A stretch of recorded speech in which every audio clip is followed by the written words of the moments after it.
and welcome to Remarkable TV with me, Shivani Gopal, the place you go to live a more remarkable life and take your career, confidence and business to new heights.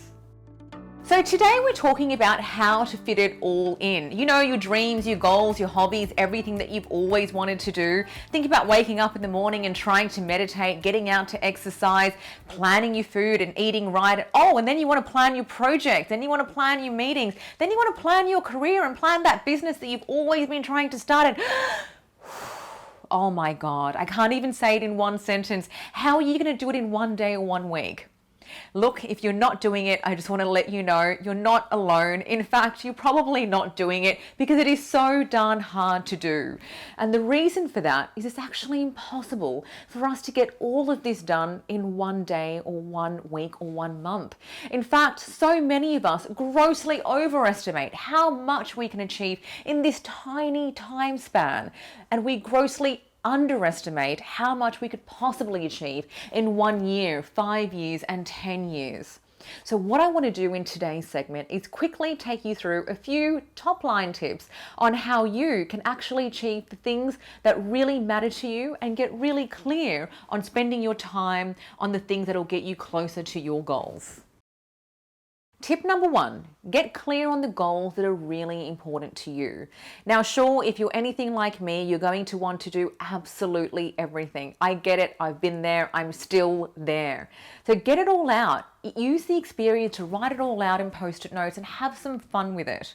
But then what I want you to do is to really take a step back and reassess it and think about the goals that you've been thinking about over and over again. Maybe you found yourself constantly writing in a diary over years and you found that there are a number of things you've always wanted to do. For me, public speaking has always been one of the things that really lights me up. Doing videos like this are things that really light me up so that I can add some value and impart something that can help other people. What is it for you? What constantly comes up? Move those post-it notes to the top. They're the ones that you really want to spend your time on. Tip number 2, get really clear on the things that you can execute well. Now, to do that, you're going to use a little tech hack that we use in the tech industry called the ICE method. Now, ICE method stands for impact, confidence, and ease of execution. So out of every goal, I want you to write down an action that you're going to undertake in order to achieve that goal. Now, this is really important so that you don't become one of those people, and it's okay, we've all been there, me too, where you're talking about all of these things that you want to do, but you never actually get them done. Now, one of the reasons for that is because you're clear on what it is that you want to do, you're just not clear on the actions that you need to do in order to get there. To do that, you're going to give impact, confidence, and ease of execution each a rating out of 10. So it totals out of 30. The first thing that you're going to do is you're going to look at each of the actions that you need to execute. And out of those actions, which one is going to have the biggest level of impact, the biggest level of progress towards you achieving your goal? Give it a rating out of 10. The second thing you're going to do is you're going to rate the confidence that you have that you're actually going to be able to achieve that level of impact and that level of progress, depending on the current environment and setting that you're currently in right now. Give it a rating out of 10. And the third thing you're going to do is you're going to have a look at the ease of execution.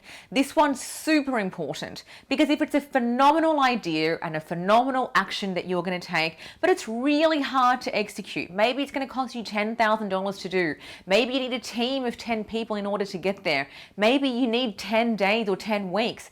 It's probably going to be quite hard to actually get there, or you may lose sight of your goal or the inclination to do so along the way. So give it a rating out of 10. If it's super easy to execute, you're going to give it a 10 out of 10. If it's really hard to execute, you're probably going to give it a 1 out of 10. And then you're going to tally it up. Anything that is less than 20 is probably going to be hard to execute in terms of an overall action. Anything that's 25 or above goes right to the top. And you're going to fit that into your overall week, your day, your month, and your year.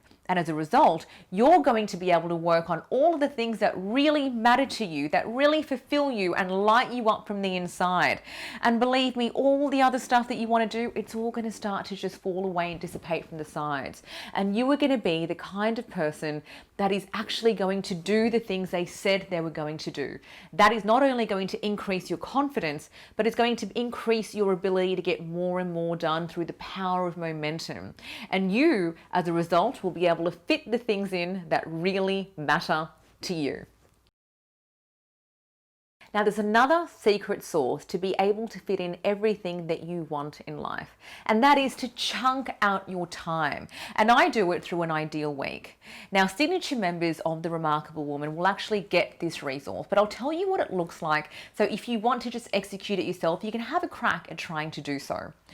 What we actually do is we chunk out our time in terms of things that are really important. So you chunk out a couple of hours for deep work. You chunk out some time for emails and admin so that you're running the day instead of the day running you. You always want to be in control and be the one that is working towards your priorities. Now, here's what's super important that we carve into the ideal week.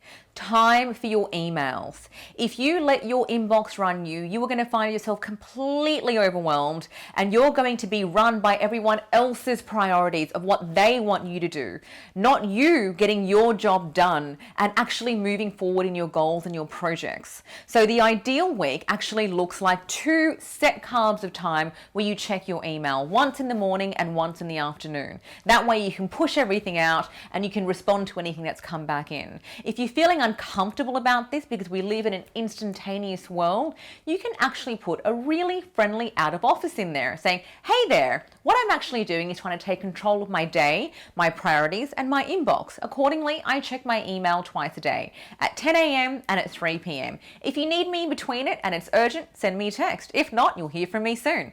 Something like that can work really well to take out the anxiety that comes with the inbox. And then in between, you've carved out time in your ideal week to get some deep work done so that you're actually moving forward. You're not finding yourself working till the wee hours of the night trying to get that stuff done because your inbox has finally quietened down. But also, an ideal week acknowledges this really important fact, and that is that you can't get everything done in one day, but you can spread it out and get things done across the week. I learnt this when I was back in a role where I had to be on the road doing client meetings anywhere between 5 to 8 hours a day, but I still had admin, emails, meetings to do internally as well. Where was I going to get the time to do that? I wasn't, not in one day. But if I spread it out, if I had a plan for how I was going to run my morning so that I could focus on me and my well-being, if I had a plan for the priorities that I was going to work on for my overall day and I carved out time to be conscious and intentional on it, I was going to have a far more successful day. And if I chunked out some amount of time for deep work or project planning, for example, 3 or 4 hours, as opposed to giving myself the whole day, which is what most people would do, I would give myself a sense of time urgency around things. I would give myself a very real deadline, which meant that I was far more efficient in getting that done, plus everything else that comes up during the day, as opposed to giving myself the whole day to do something and never actually getting it done. An ideal week is the secret sauce to you being in control of what really matters to you, but being able to fit in everything that's important to you, your whole of self, your well-being, your exercise, your mental health, and your work. And as a result, you're able to be far more successful. So there you have it, your top tips to ensure that you run the day and the day doesn't run you. You've got your priorities set out, you're able to get everything done, and you're clear on which actions you're going to take in order to get you there. And you've carved out the time in your ideal week to make it happen.